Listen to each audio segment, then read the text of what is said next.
Assalamualaikum warahmatullahi wabarakatuh. Perkenalkan, nama saya Fadil Al-Ghafaru, mahasiswa Universitas Nasional, Fakultas Ekonomi dan Bisnis, jurusan Manajemen.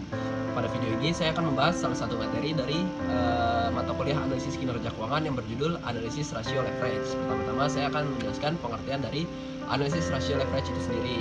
Ya, analisis rasio leverage adalah suatu rasio untuk mengukur kemampuan perusahaan dalam pemenuhan kewajiban atau pelunasan utangnya baik jangka pendek maupun panjang. Jika merujuk pada pengertian yang dikemukakan oleh Fabozzi dan Drake pada tahun 2009, leverage ratio adalah jenis rasio keuangan untuk menilai seberapa besar risiko keuangan yang telah diambil perusahaan. Selanjutnya, ada fungsi dan manfaat rasio leverage. Secara umum, fungsi leverage ratio adalah sebagai ukuran atau tingkat kemampuan perusahaan dalam melunasi atau memenuhi kewajiban utangnya. Namun, ternyata masih ada beberapa fungsi lainnya.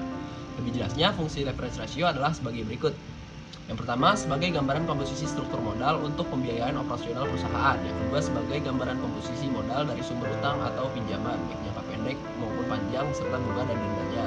Yang ketiga, ada bahan analisis dan evaluasi kemampuan perusahaan dalam pelunasan utangnya. Yang keempat, untuk mengetahui seberapa banyak pinjaman yang sudah dekat tanggal jatuh tempo. Yang kelima, sebagai alat ukur pengaruh utang terhadap pengelolaan aktiva di perusahaan. Yang keenam, sebagai alat ukur seberapa banyak bagian atau modal sendiri untuk dijadikan jaminan utang panjang nantinya. Yang terakhir, sebagai alat ukur analisis atau penilaian keseimbangan antara aktiva, terutama aset tetap atau aktiva tetap dan modal. Selanjutnya ada jenis rasio leverage. Yang pertama adalah debt to asset ratio atau yang biasa disebut DAR. Digunakan untuk mengukur kemampuan perusahaan dalam memberi aset menggunakan utang. Rumusnya adalah total debt dibagi dengan total aset.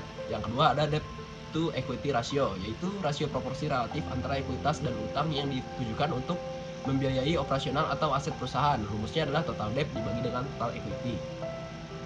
Yang ketiga ada debt to capital ratio, berfokus pada utang sebagai komponen basis atas total perusahaan di mana mencakup seluruh kewajiban mulai dari jangka pendek hingga panjang.